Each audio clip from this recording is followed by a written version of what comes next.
Magandang madaling araw na pala sa inyong ngayon mga kapatid. Magandang umaga na po sa inyong lahat kasi madaling araw na pala ngayon. Nakarating ko lang galing kapilya. Nagkape lang ako kasi masakit ang tiyan ko. At mantala at di naman din ako inaantok masyado pa. Dahil hindi ko alam paano nilalim. Basta di ako inaantok. Isang kape pa ako. Pero maya matulog ako tapos mag-aalarm ako para din isahin.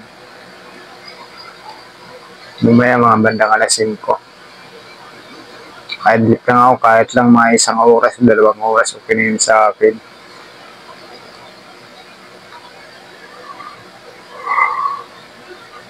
Gusto na kayo mga kapatid. Meron lang balita.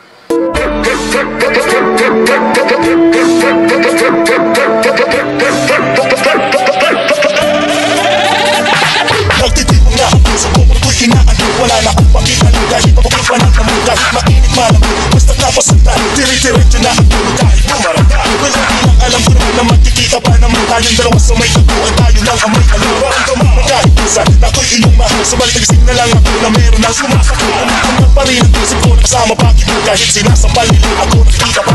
Ano nga bang kakain mo? Bakit patay na patay ako? Pati na nga trabaho ko. Napawala ang iba. Tapos sa'yo ikaw na lang aking pag-isya. Sabihin mo lang ako tinigil kita sa asya. Buong asyeta hindi pa pamano sa iyo. Okay na sana ang ako. Bakit di mo sila ako?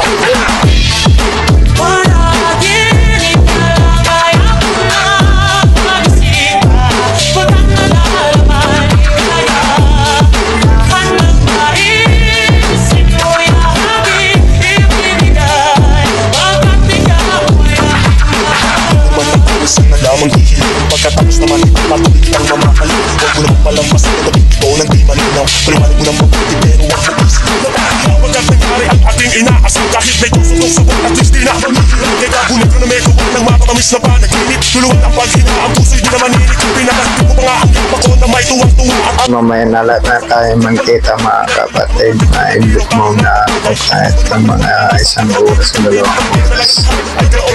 Bawasan lang yung pantok ko. Maya naman tayo magkita.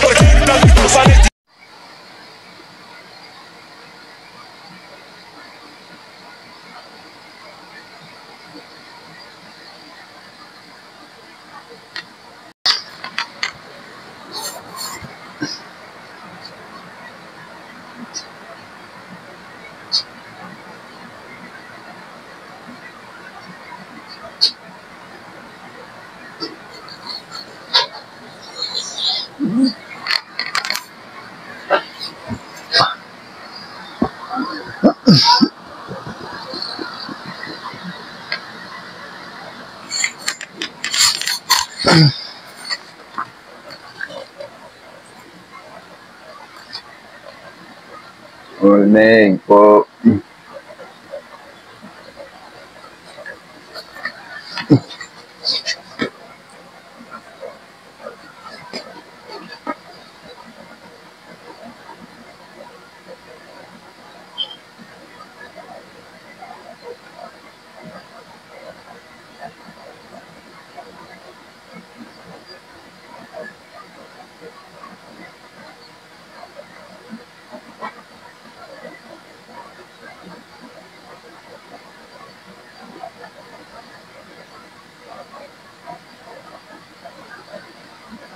Po sa inyong lahat mga kapatid.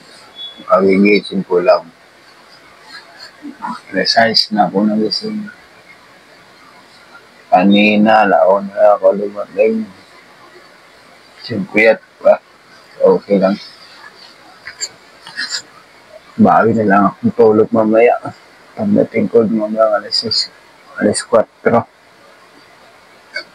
Minsan dito sa bahay.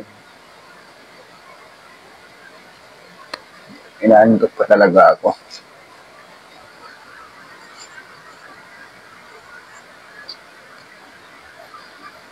Medyo kulang pa sa tulog.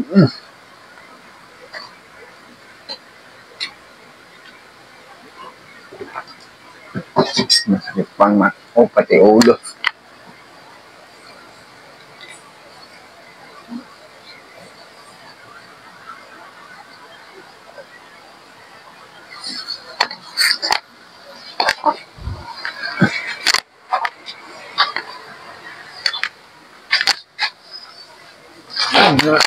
Kagabi pala ng pantalon. Sobrang pagmamadali na. Kaya pag kulang tulog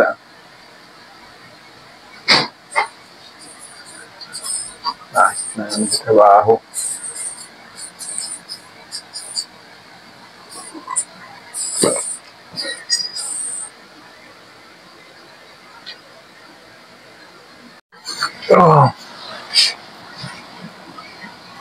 Ito lang ang ginagawa ko pag umaga.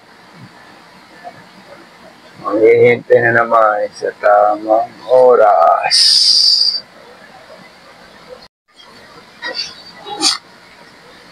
Ngayong alas 7 pasado, aalis para kumain sa trabaho.